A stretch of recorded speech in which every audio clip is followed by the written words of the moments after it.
ಅದೇ ಅವರು ಸಾಕ್ಷಿ ಸಮೇತ ಹೇಳಿದಾರಲ್ಲ, ರಾತ್ರಿ 3 ಗಂಟೆಗೆ ಇದು ಮಾಡೋದು, ಅಡಿಷನ್ನು ಡಿಲಿಷನ್ಸು, ಅಲ್ಲಷ್ಟೇ ಕಂಪ್ಯೂಟರ್ ಬಳಕೆ, ಅವರೆಲ್ಲ ಸಾಕ್ಷಿ ಸಮೇತವಾಗಿ ರಾಹುಲ್ ಗಾಂಧಿ ಅವರು ಹೇಳಿದ್ದಾರೆ. ಒಂದಿಗೆಲ್ಲ ತನಿಖೆ ಆಗಬೇಕು ಸರ್. ಹೌದಾಗಲೇಬೇಕು. ಈ ಎಲೆಕ್ಷನ್ ಕಮಿಷನ್ ತನಿಖೆ ಮಾಡಬೇಕಲ್ಲ, ಯಾವುದೂ ಮಾಡ್ತಾಯಿಲ್ಲ ಅವರು. ರಾಹುಲ್ ಗಾಂಧಿ ಅವರಿಗೆ ಬರೀ ಅವರು ಮಾಧ್ಯಮದ ಮೂಲಕ ಇದು ಮಾಡುವಂಥದ್ದು ಮಾಡ್ತಾಯಿದ್ದಾರೆ. ಅದು ಏನಾಗಿದೋ ಅದನ್ನು ಎನ್ಕ್ವೈರಿ ಮಾಡಬೇಕಲ್ಲ. ಉಳಿದ ನಿಮ್ಮ ಏನು ಎಲೆಕ್ಷನ್ ಕಮಿಷನರ್ಸು, ಹಿಂದಿನ election commissioner, farmer election commissioners ಅವ್ರು ಹೇಳಿದ್ದಾರೆ. ಅವರೆಲ್ಲ ಏನು ಅಡ್ವೈಸ್ ಮಾಡಿದ್ದಾರೆ ಎಲೆಕ್ಷನ್ ಕಮಿಷನ್ಗೆ? ಏನು ಅಡ್ವೈಸ್ ಮಾಡಿದ್ದಾರೆ?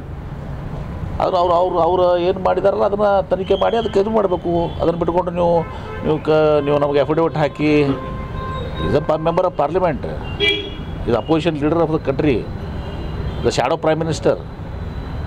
ಇಂಥದ್ದಾಗ ನೀವು ಅಫಿಡವಿಟ್ ಹಾಕಿರಿ ಅಂದರೆ ಓದ್ ತೊಗೊಂಡೇ ಅವರು ಮೆಂಬರ್ಸ್ ಆಗಿರ್ತಾರಲ್ಲ, MP ಆಗಿರ್ತಾರೆ. ಓದ್ ತೊಗೊಂಡೇ ಅವರು ಲೋಕಸಭಾ ಅಪೋಸಿಷನ್ ಲೀಡರ್ ಆಗಿರ್ತಾರಲ್ಲ. ಅವರು ಈ ಎಲೆಕ್ಷನ್ ಕಮಿಷನ್ದವರು ಬರೀ ಅವರಿಗೆ ಮಾಧ್ಯಮದ ಮೂಲಕ ಕೌಂಟರ್ ಮಾಡಿದರೆ ಅದಾಗೋದಲ್ಲ. ಅವರು ಕೊಟ್ಟಿರುವಂಥದ್ದು ಅದನ್ನು ಸಾಕ್ಷಿ ಸಮೇತವಾಗಿ, ಬೆಂಗಳೂರದೇ ಉದಾಹರಣೆ ಅದ, ಒಂದೇ ಮನೆಯಲ್ಲಿ ಇವತ್ತು ದಿವಸ 80 ಜನ ಹಿಂಗೆಲ್ಲನೂ ಕೂಡ ಅದಾವೆ. ಅದನ್ನು ತನಿಖೆ ಮಾಡಬೇಕು. ಸುಮ್ಮನೆ ಅಫಿಡವಿಟ್ ಕುಡಿ ಅಂತ ಕೂತ್ಕೊಂಡಿರೋದು, ಮಾಧ್ಯಮದ ಮೂಲಕ ಹೇಳುವಂಥದ್ದು ಆಗಬಾರ್ದು. ಅವ್ರು ಸಂಪೂರ್ಣವಾಗಿ ಅದನ್ನು ಎನ್ಕ್ವೈರಿ ಮಾಡಲಿ. ಈ